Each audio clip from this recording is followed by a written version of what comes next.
Donc, comme convenu, on va parler des 4 termes de la délivrance. Donc, il y a Veotzelti, je te sortirai de l'Égypte. Vetsalti, je te sauverai de l'Égypte.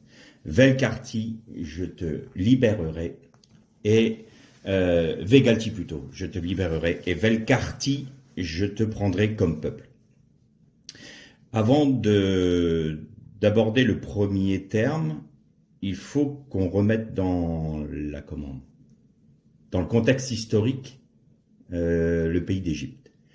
Le fondateur de l'Égypte, c'est Mitzraïm. Mitzraïm était le fils de Couch, qui était un des fils de Ham, donc enfant de Noé. Et il était aussi de la famille de Canaan, donc toute cette branche-là qui est allée bâtir Babel. Donc il faut savoir que du temps de Babel, il y avait tous ces cultes aux démons, il y avait l'occultisme, et Mitzraïm avait baigné dedans. Bien entendu, toute l'humanité avait baigné dedans, mais il y a une particularité entre Babel, donc Babel comme on l'appelle, Mitzraïm, et il y a même des termes et des villes égyptiennes comme Migdol. Migdol, en hébreu, donne Migdal. Migdal, c'est une tour. Et donc, vous retrouvez cette notion de Babel à l'intérieur même de Mitzraïm, c'est-à-dire de l'Égypte. Donc, faut remettre tout ce contexte-là, parce que à Babel, ils avaient retrouvé le livre d'Adam, et ils savaient très bien, ils avaient la connaissance de ce que Adam avait comme relation. Il faut savoir qu'Adam était quelqu'un qui avait une dimension spirituelle que plus aucun homme n'a aujourd'hui. On le considère comme étant un pécheur, celui qui a amené l'humanité dans la déchéance, c'est vrai, mais il était revêtu de la gloire de Dieu, il avait une connaissance de Dieu que nous n'avons plus aujourd'hui. Donc, quand les habitants de Babel, ceux qui ont bâti Babel avec Nimrod, ont retrouvé ou ont gardé cette notion historique de ce qu'Adam avait vécu, ils connaissaient intellectuellement qui était l'Éternel.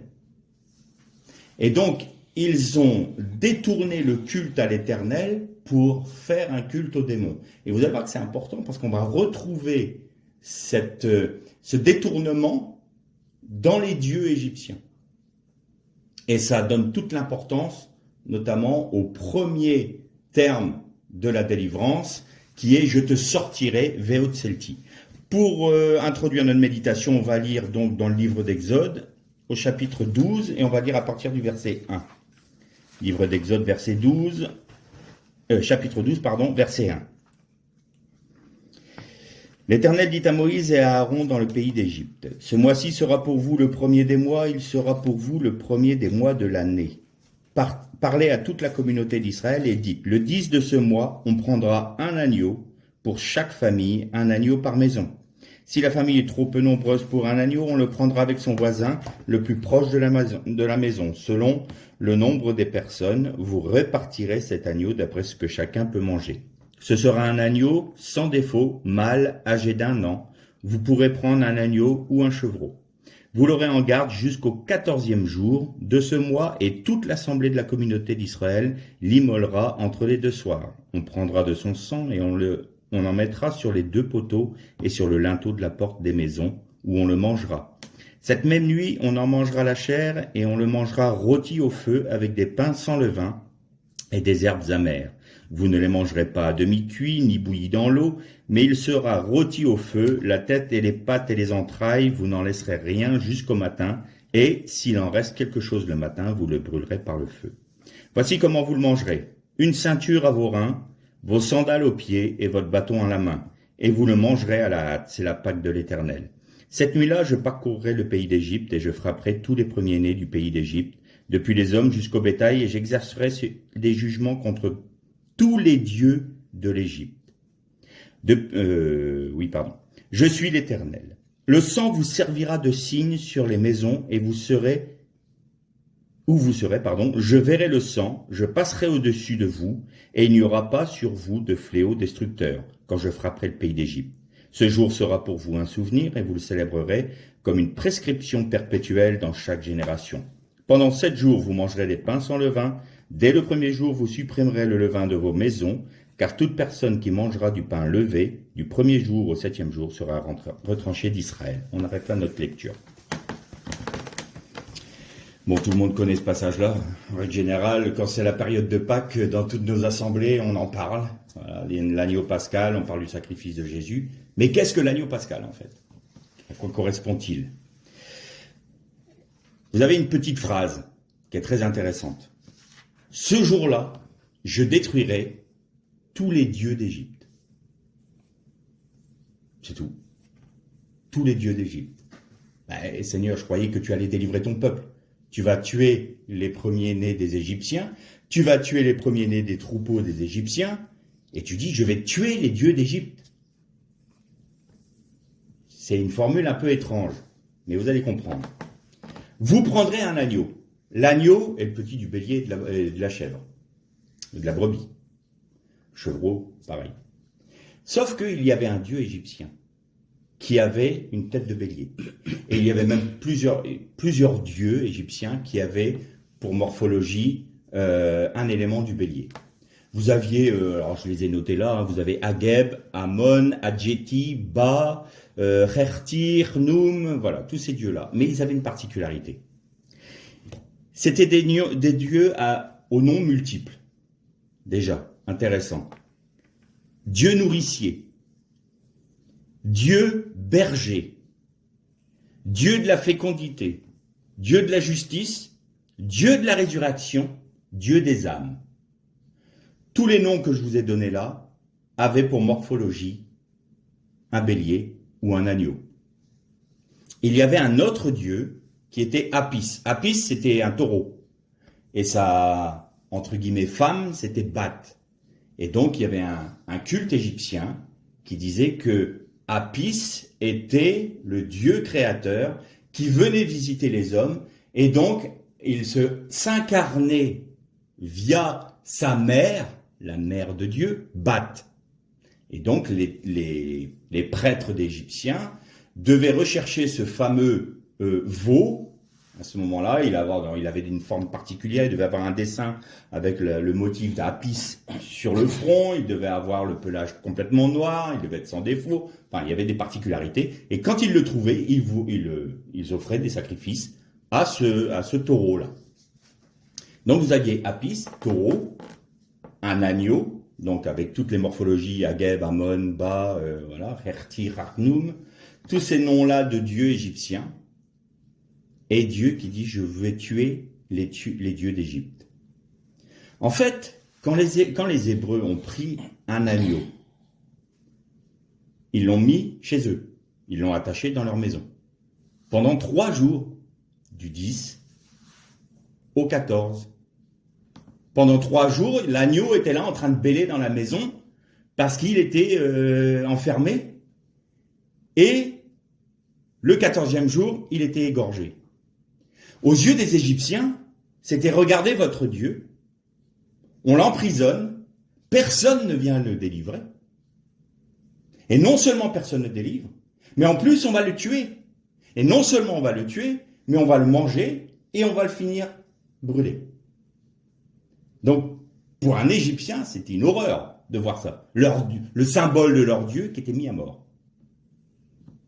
Donc déjà là, il y avait cette notion que les héritiers de Babel, qui avaient détourné le culte de l'Éternel pour établir un culte démoniaque en utilisant les attributs de l'Éternel, le Dieu créateur, le Dieu nourricier, le sauveur des âmes, le berger, le Dieu de justice.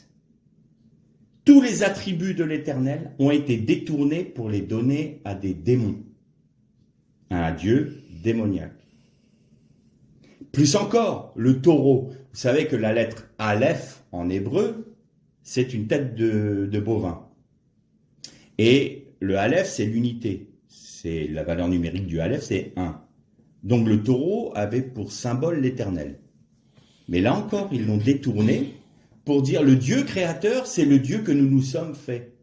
Et ils vouaient un culte à des démons, en disant que c'était l'Éternel. C'est la raison pour laquelle Dieu a été aussi sévère pour le veau d'or, quand ils sont sortis d'Égypte. Parce qu'à nouveau, alors que Dieu avait sorti ce peuple d'Égypte, avait sauvé ce peuple d'Égypte, qu'est-ce qu'il faisait? Il reproduisait le même péché que les habitants de Babel, c'est-à-dire détourner le culte de Dieu pour le ramener vers un Dieu idolâtre, donc un Dieu étranger, plus que ça, un démon. Voilà pourquoi Dieu était sévère pour le veau d'or. Et il a encore les conséquences aujourd'hui. Mais pas que pour les Juifs, pour les chrétiens aussi. Donc vous imaginez les Égyptiens qui voient quoi? Tout le peuple prendre un agneau, voilà, en disant, regardez votre Dieu, on va l'enfermer chez nous, vous ne pouvez pas le délivrer. Il est entre nos mains. Et au bout du 3e jour, il l'égorge et il le mange. Et son sang, ils utilisent ce sang-là et le mettent sur les linteaux des portes, sur le linteau des portes et sur les poteaux. Quel intérêt? Pourquoi? Le sang, c'est l'âme. L'âme de l'homme, l'âme de l'animal, il est dans son sang. Il fallait qu'il y ait un sang pur. C'est la raison pour laquelle l'agneau devait être sans tache, qu'il ait 1 an, qu'il soit sans défaut, non malade, non infirme. Parce que Dieu, dans cette action-là, retirait l'autorité que les hommes avaient donnée aux démons pour la ramener vers son Messie. C'est-à-dire que le sang qui allait couler était un sang pur, pour racheter l'impureté du sang des hommes, qui était touché par le péché. Et quand vous mettez le sang sur les 2 poteaux des portes et sur le linteau, vous avez une lettre hébraïque. Tout le monde la connaît, le Hé. C'est-à-dire que là, vous êtes maintenant, par le sang du sacrifice de Jésus, vous êtes ramenés dans le souffle de l'Esprit de Dieu. C'est parce qu'il y a ce sacrifice-là, parce que son sang a coulé, et parce qu'il est à votre entrée. C'est la maison des Israélites et l'entrée de notre âme et de notre être. Ça symbolise cela. C'est notre être à nous. Vous savez que c'est l'apôtre Paul qui dit, ne savez-vous pas que vous êtes le temple du Saint-Esprit, le Beit Hamikdash, le temple, le lieu saint. Et si notre corps est cela, c'est que tout ce qui représente notre corps à l'intérieur est normalement voué à Dieu, notre âme et notre esprit. Faites tout pour la gloire de Dieu, que je mange, que je boive, que je parle, que je pense, tout doit être pour la gloire de Dieu, quoi que je fasse. Donc, l'entièreté de notre être doit être soumise à Dieu. Et notre entrée, l'entrée de notre être, c'est notre corps. Et notre corps est couvert par le sang de Jésus. Notre être est couvert par le sang de Jésus. C'est-à-dire que la porte de notre être est couverte par le sang de Jésus. Et quand on rentre en nous, nous sommes sous l'autorité de l'Esprit de Dieu parce que le sang de Jésus forme la lettre E sur les portes de notre vie. Mais il devait manger l'agneau d'une certaine manière, un peu bizarre, et on va le redétailler ensemble. Donc Dieu dit, voici comment vous mangerez l'agneau. Une ceinture à vos reins, vos sandales aux pieds, un bâton à la main, enfin votre bâton à la main. Vous le mangerez avec hâte et avec du pain sans levain, donc du pain azim, une matzah, on dit en hébreu, du pain, et des verbes amères, c'est-à-dire le mahor. Bon. Là aussi, on pourrait se dire, c'est une insert dans le texte. Bon, il le mange à la hâte, il le mange rôti, pas bouilli, voilà. Est-ce qu'il y a une raison? Vous me connaissez maintenant, vous savez qu'il n'y a pas de hasard dans la parole de Dieu. S'il y a des mots qui sont mis, c'est qu'ils ont leur raison. Donc déjà, pas bouilli à l'eau et pas à demi-cuit. Pourquoi? Parce que le démon, qui était représenté par l'agneau, devait passer par le jugement de Dieu, c'est-à-dire qu'il devait passer par le feu du jugement de Dieu. Il ne devait rien en rester. Et le fait de manger la viande du sacrifice était en quelque sorte Satan, et je vais reprendre un texte biblique, Satan est tapis à ta porte. Vous avez vu? La porte encore. C'est ce qu'a dit l'Éternel à Caïn. Hein. L'ennemi, il est tapis à ta porte.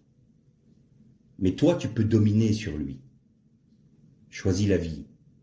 Et Caïn n'a pas dominé sur Satan. C'est Satan qui l'a dévoré. C'est Satan qui a dévoré sa vie éternelle. C'est Satan qui l'a détruit. Et là, Dieu dit, si vous êtes mon peuple, maintenant c'est vous qui dévorez l'ennemi. C'est vous qui avez autorité sur l'ennemi. On renverse les valeurs. Là où l'ennemi avait domination sur vous, maintenant vous allez dominer sur lui. Parce que je fais une œuvre de délivrance. Je vous sors du monde. Et alors, vous allez le manger rôti. Il est passé par le jugement. Faut pas que ça soit une demi-mesure. Faut pas être tiède. Si on reprend encore un texte biblique. Celui qui est tiède, je le vomirai de ma bouche, disait Jésus. Là, ça doit être passé par le jugement de Dieu. Vous devez accepter que toute la rigueur du jugement de Dieu passe par tout ce qui vient de l'Égypte dans votre vie. Quand on est dans le monde, on est soumis au monde. On fait ce que le monde nous demande. On est soumis à nos propres désirs de notre âme irrégénérée, non régénérée. Et donc, qu'est-ce qu'on fait? On rend un culte à des idoles. On rend un culte à des démons. C'est des démons qui nous inspirent. Si on veut la preuve de dire que les démons inspirent ce monde, vous regardez les actualités, vous avez une idée de ce que l'humanité est en train de faire. On m'a toujours dit, avec l'évolution de l'homme, avec le progrès technologique et technique, l'homme sera tellement sage que sa connaissance l'amènera à ne plus être dans les guerres. Alors on n'est pas très évolué, et ça dure depuis longtemps. Hein. Donc depuis l'histoire de l'origine de l'humanité, je crois qu'on n'évolue pas. Donc là déjà Darwin il a un problème, on n'évolue plus. Et puis la technologie, on en a. Et la technologie, on la met au service de quoi? On apprend quoi? Qu'un seul missile peut détruire toute la France en une seule frappe. Voilà, la sagesse de l'homme et le progrès technologique. C'est quand même un monde merveilleux, magnifique. Enfin bon, bref. Donc, la Bible dit non. Non. Le monde court à sa perte parce que le monde est voué au péché. Et le monde, pensant être libre de Dieu, est sous le joug de Satan. Il est lui-même dévoré par son ennemi. Mais il s'en rend même pas compte. Il ne le voit plus. Il y a quelque chose qui s'est brisé en lui. Le contact qu'il avait avec Dieu s'est brisé, c'est terminé. Il ne comprend même plus. Vous avez l'intelligence obscurcie. On revient à la méditation de la semaine dernière. Donc le monde a son intelligence qui est obscurcie. Il ne comprend même pas. Donc tout ce qui est du monde, tout ce qui est de Satan, notre nature charnelle, notre péché, nos colères, nos haines, nos mauvais sentiments, nos mauvaises actions, tout ça doit passer par le jugement, par le feu du jugement de Dieu. Et c'est pour ça qu'il devait être rôti. Et alors vous le mangerez avec une ceinture au rein. Ça veut dire quoi? La ceinture est toujours le symbole de la mise en marche. On va marcher. C'est-à-dire que c'est un départ, le fait de sortir de l'Égypte, donc de sortir, nous, on va parler de notre conversion, on pourrait dire comme ça, hein, de la tchouva, comme on dit en hébreu. Donc, de sortir du monde, c'est un début de marche. Pourquoi la ceinture symbolise la marche? Parce que vous savez qu'à l'époque, c'était des tuniques que l'on portait, et quand on voulait marcher pour avoir une aisance dans notre marche, on prenait le pan de la tunique et on la passait dans la ceinture pour libérer le pas, pour marcher plus librement. Donc la ceinture symbolise la mise en marche. On va marcher. C'est un départ. Très bien, donc là, la ceinture. Sandales aux pieds. Là, on trouve avec l'apôtre Paul un symbole identique quand dans Éphésiens, il parle des armes spirituelles. Mettez les sandales du salut. C'est-à-dire que les sandales symbolisent le fait que la terre est maudite. Hein. Vous savez que dans Genèse, il est dit que parce qu'il y a eu la chute, la terre, elle est maudite. D'ailleurs, elle produit des ronces et des épines. Et il avait dit au Nachash, au serpent, à Satan, il lui avait dit, maintenant tu mangeras la poussière, ça sera ta nourriture. C'est-à-dire que la terre maudite est la nourriture du Satan. Et ces sandales-là représentent le fait que ça protège notre marche d'une terre maudite. Nous avons l'assurance du salut par le sacrifice de Jésus. Voilà ce que ça représente. Donc vous mettrez des sandales. Et vous aurez un bâton, votre bâton à la main. Le bâton, on reviendra sur ce thème-là un jour parce que bâton en hébreu, si vous l'inversez, si vous prenez le mot miroir, vous avez émet. Et émet en hébreu, c'est la vérité. Donc le bâton, c'est l'autorité. L'autorité de Dieu que vous avez dans les mains, en Jésus-Christ. Vous pouvez marcher sur la terre maudite. Vous pouvez dévorer votre ennemi. Vous pouvez être au bénéfice du sang, du sacrifice de Jésus, parce que vous avez l'autorité de Dieu en Jésus-Christ. Et vous mangerez avec une matzah, donc du pain sans levain, et avec des herbes amères. Pourquoi ça? Parce que le levain, il est le symbole du péché. On va prendre un exemple, on va prendre une image assez qui est très parlante. Vous avez quelqu'un qui a une offense. Il va commencer à nourrir des sentiments mauvais envers la personne qui vient de l'offenser. Et s'il laisse ça grandir en lui, ça peut arriver jusqu'à la violence et jusqu'au meurtre même. Le fruit de la colère, c'est ça. En fait, vous avez un levain qui était là et il a fait pousser toute la pâte. Et vous voyez qu'au fur et à mesure des mauvais sentiments, vous avez une colère, une rancœur, une haine. La haine amène un geste amène un autre amène l'ultime. Ça, c'est un levain. Et bon, là, j'ai pris l'image de la colère, mais sur plein de choses. Celui qui est impur, il va laisser une petite chose, il va laisser une pensée comme ça vagabonder, et puis il va finir dans l'adultère. Ou alors quelqu'un qui dit, moi je peux toucher un peu à la drogue, allez un petit... Pourquoi? Parce que Satan est là pour le dévorer. C'est une loi spirituelle. C'est un levain. Ça fait lever la pâte. C'est le péché est un levain dans notre être qui nous fait aller jusqu'au péché ultime. Au début, ça ne prête pas à conséquence. Allez, une petite taffe, entre guillemets, de hashish, puis on finit à l'héroïne. Mais j'aurais jamais pensé que je serais allé jusque-là. Ben non, évidemment. Un doigt dans l'engrenage, il y aura dedans. Je suis juste heureux. Lui, il m'a blessé en me disant une mauvaise parole. Moi, si j'ai l'occasion, tiens, je lui mettrai bien une baffe. Et de toute façon, il aura un chien de ma chienne, lui. Je me souviendrai. Et là, on laisse nourrir. Et la pâte lève. Et on arrive au péché. Donc, pas de levain dans vos maisons. Pas de péché.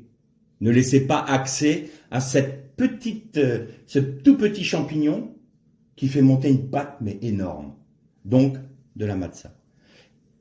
Matzah azim, bien sûr, sans levain.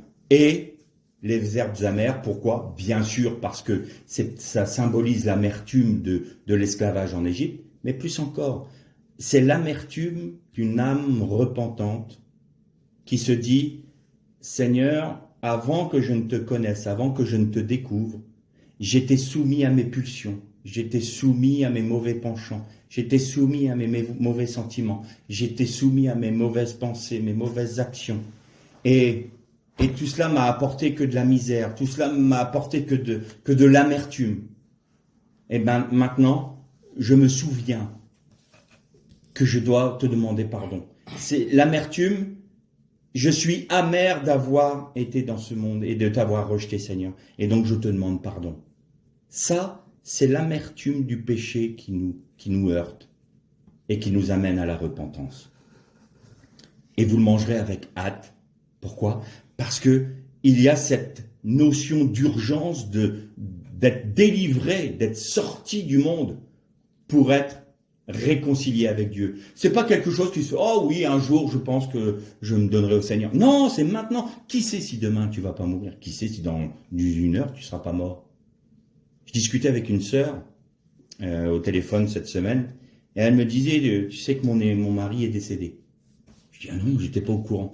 Je dis, mais ça a été tellement vite. Il sortait de sa sieste, il a dit, tiens, je vais allumer l'incert.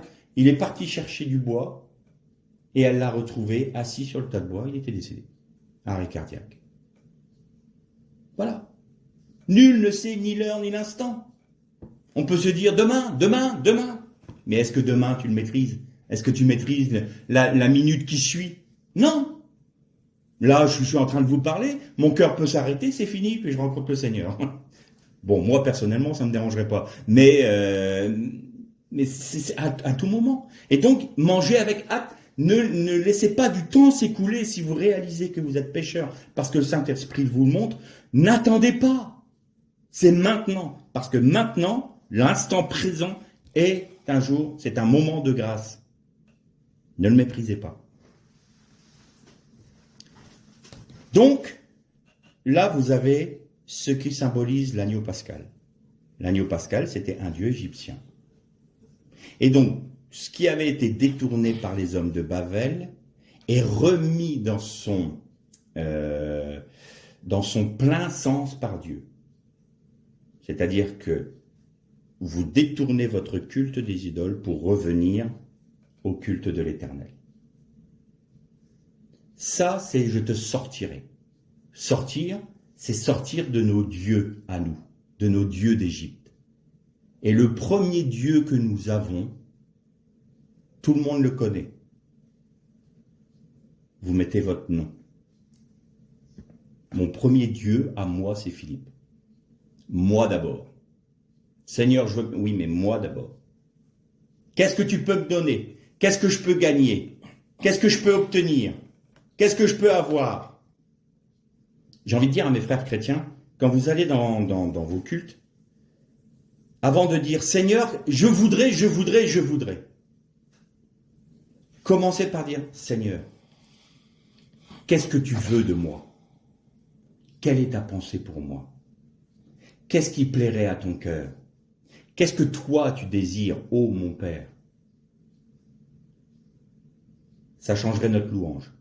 Ça changerait notre adoration. Parce que j'entends, je dis pas que c'est mauvais, hein, mais j'entends beaucoup de frères et sœurs dans les assemblées, c'est « Seigneur, j'ai besoin de ta grâce. Seigneur, j'ai besoin de ceci. On est là pour se faire du bien. Seigneur, donne-moi. Donne, donne, donne. » On est des consommateurs. Seigneur, ta grâce, ta grâce, ta grâce. Seigneur, il dit « Tiens, j'aimerais avoir un moment avec toi. J'ai pas le temps, Seigneur, je m'occupe de ton œuvre. J'ai pas le temps, Seigneur, j'ai des choses à faire. » Mais tu sais, je veux juste avoir une relation avec toi. J'aimerais avoir une relation de père à fils ou de père à fille. Qu'on apprenne à se connaître. Moi, je te connais, mais toi, j'aimerais me révéler à toi. J'ai pas le temps, Seigneur. Par contre, tu peux me donner 100 €. Est-ce qu'on veut connaître notre Père parce qu'il a un bon compte en banque? Ou est-ce qu'on veut connaître notre Père parce qu'on l'aime?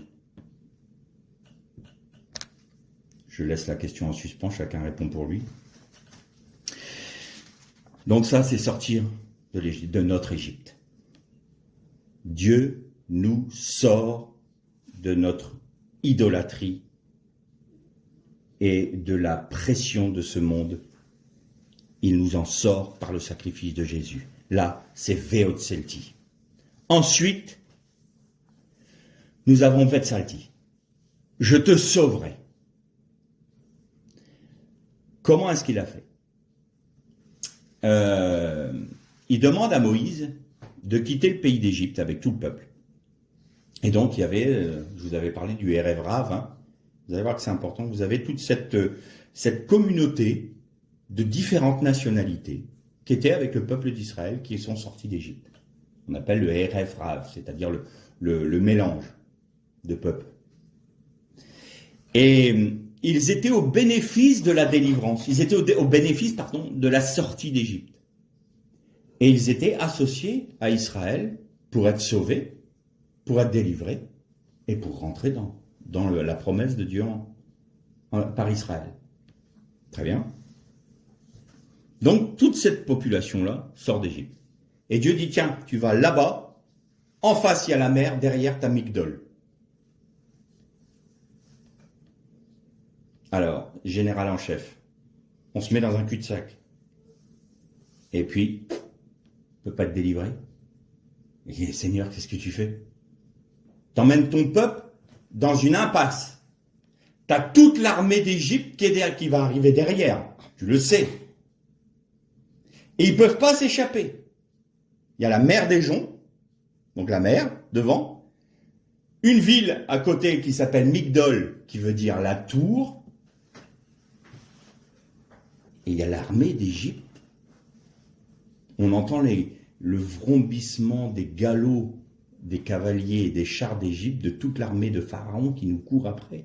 Et on est là, mais Seigneur, tu veux nous tuer.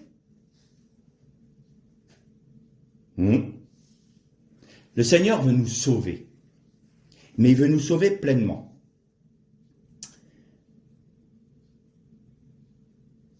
Le jour de Yom Kippour, il y avait 2 béliers qui étaient mis à mort. Un seul. Il y avait 2 béliers qui étaient choisis. Il n'y en avait qu'un seul qui était mis à mort et son sang servait pour l'expiation dans le Saint des Saints. Le premier bélier, tous les péchés du peuple étaient transposés, entre guillemets. Les princes des tribus d'Israël devaient imposer les mains à ce bélier-là pour transmettre tout le péché du monde, du peuple, sur ce bélier-là. Et il était chassé dans le désert pour Azazel. Azazel, c'est un autre nom de Satan, de l'ennemi. D'ailleurs, vous connaissez tous ce bélier-là, on l'appelle le bouc émissaire. Et donc, le désert, c'est l'endroit, c'est Bamidbar, c'est l'endroit où réside Satan. Ça symbolise ça dans la Bible. L'endroit où réside Satan. Et là, le bélier, Dieu égyptien, Dieu de Babel, il porte le péché de tout le peuple. Et il est rendu à qui? À Azazel. Tiens donc. Ça veut dire que Azazel va se nourrir de la malédiction du peuple. La malédiction qui était sur le peuple par le péché, puisque le salaire du péché, c'est la mort. Ça va être pour toi, Satan. Parce que Dieu, regarde ce qu'il fait aux Égyptiens. Alors là, vous essayez de voir un peu le lien que je suis en train de faire. Donc vous avez Babel d'un côté, Migdol, et vous avez la mer des Joncs. La mer des Joncs, une mer pour les Israélites, c'est toujours le symbole de l'abîme, c'est-à-dire c'est l'insondable, on en a souvent parlé, c'est les œuvres du diable, l'abîme. Et Dieu les amène là. Et on peut se dire, c'est fini pour le peuple d'Israël. C'est le jour de leur mort. Et Dieu dit à Moïse, ne crains pas. Dis au peuple de ne pas craindre. Tu vas prendre l'autorité qui est dans ta main, le bâton, et mettre la vérité. Le bâton de Moïse avait pour nom Émet. Vous verrez, on en reparlera une autre fois, mais là, j'ai pas le temps. Et tu frappes la mer. Et la mer s'ouvre, forme 2 murailles. Le peuple était protégé de l'abîme par 2 murailles à sa droite et à sa gauche que Dieu avait placées pour qu'ils puissent marcher sur les œuvres du diable. Et ils avaient tous leurs sandales aux pieds. Ils avaient tous le salut aux pieds.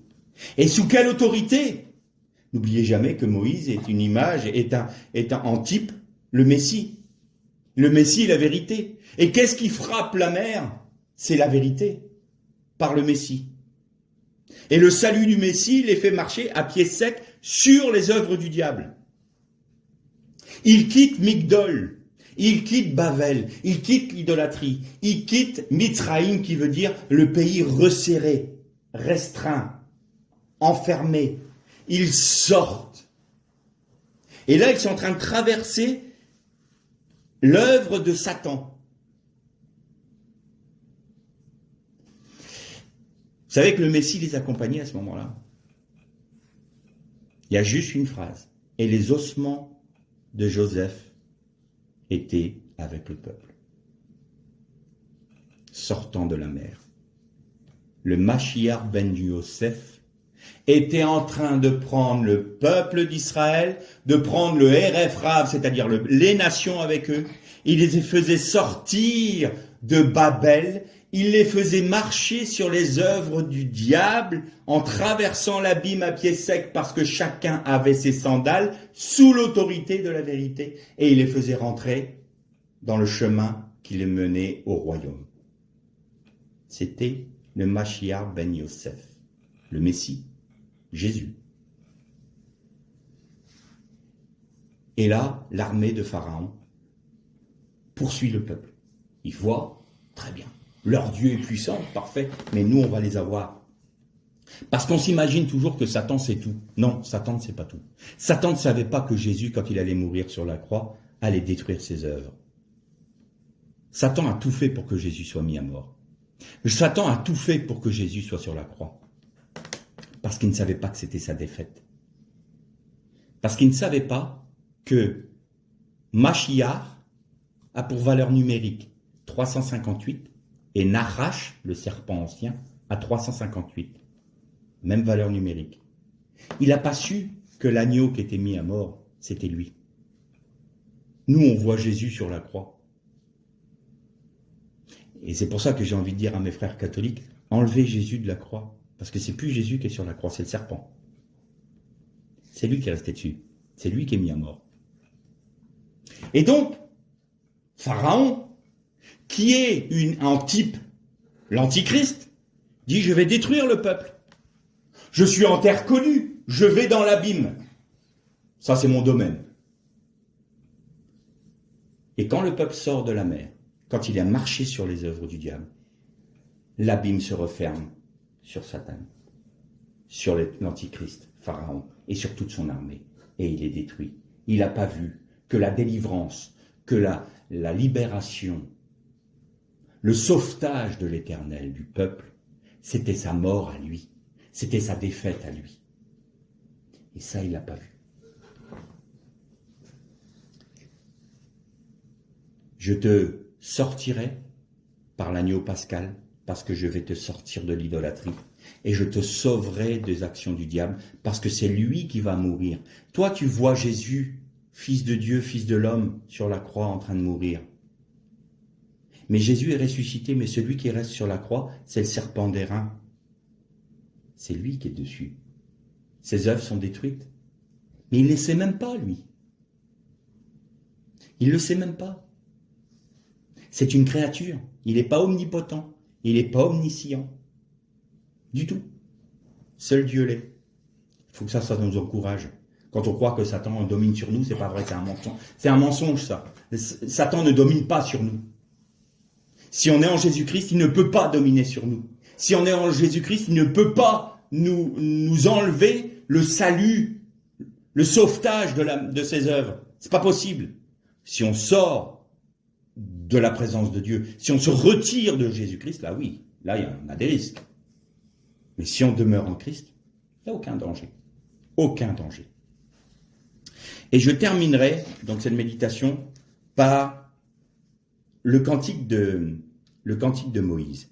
Quand ils ont été donc sortis d'Égypte, sauvés de l'ennemi, puisque l'abîme s'est refermé sur Pharaon, le peuple d'Israël entonne un cantique. Et on va pas tout le lire, mais c'est le chapitre 15. Donc les flots les ont couverts, ils sont descendus dans les profondeurs comme une pierre. Ils sont descendus dans l'abîme comme une pierre. Vous voyez que l'abîme, il est le symbole des œuvres de Satan.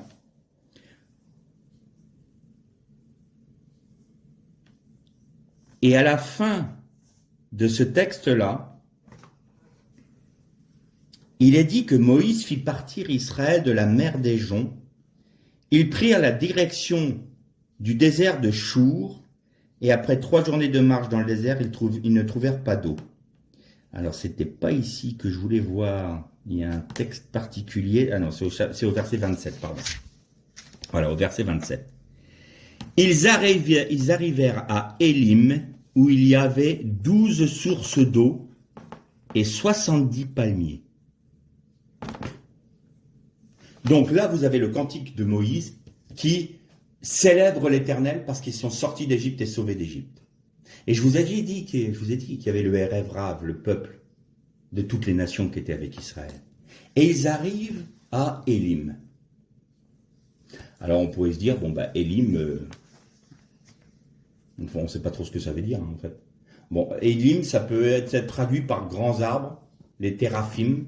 Ça peut être, ouais c'est ça, des grands arbres. Donc on a, Louis II a traduit ça par des palmiers. Mais Élim est un pluriel. C'est le pluriel de Haïl. Et Haïl, c'est un bélier.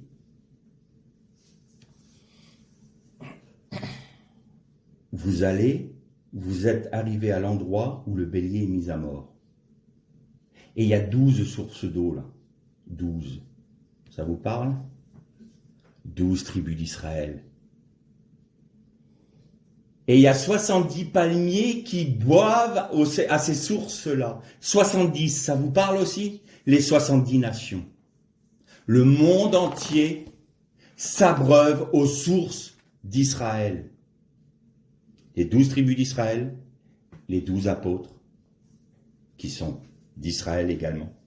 Et les 70 nations, pourquoi 70 nations? Parce que dans la table des nations de Genèse 11, de mémoire c'est 11, on a les 70 nations qui sortent de Noé, de Noah. Vous savez? Et alors évidemment il y a plus de nations maintenant, mais symboliquement, c'est les 70 nations, c'est le monde entier. Et Israël est une nation choisie parmi les 70. Et parce qu'Israël est en 12 tribus, il y a 12 sources d'eau qui nourrissent 70 palmiers. Et pourquoi des palmiers? Parce que Hosanna, ils avaient mis des branches de palmier sur le chemin de l'Annon sur lequel était monté Jésus. Et le palmier et les feuilles qui sont utilisées pour la fête des tabernacles, fête où, quand il y aura le millénium, toutes les nations viendront célébrer la fête des tabernacles en Israël, d'où le palmier. Et pourquoi les nations sont représentées par des palmiers? Parce qu'ils s'abreuvent aux 12 sources d'Israël, parce que le salut vient des Juifs. Le salut vient d'Israël. Le Messie est sorti d'Israël. Et nous sommes au bénéfice des bénédictions promis à Abraham pour sa descendance qui est Israël, parce que nous acceptons d'être attachés à Israël, pas l'inverse. Pas l'inverse. On pourrait passer sur ce texte-là. Ils arrivent à Élim, bon, ils arrivent à Palmier. Il y a 12 sources et il y a 70 palmiers, point. Mais pourquoi la Bible dit ça? Simplement parce qu'il y a une vérité spirituelle. Et Élim, c'est les 2 béliers de Yom Kippour. Élim, c'est le pluriel de bélier. Donc le pluriel de bélier, c'est 2 ou 3. Élim, les 2 béliers. Le bélier pour Azazel et le bélier pour l'expiation de Yom Kippourim. Donc le grand pardon pour les nations vient d'Israël parce que le Jésus est celui qui a accompli le sacrifice ultime. Nous avons bien le salut en Jésus-Christ. Le salut vient bien des Juifs et nous, en tant que nation, étant rattachés à Israël, nous sommes au bénéfice des mêmes promesses. Que le Seigneur vous bénisse.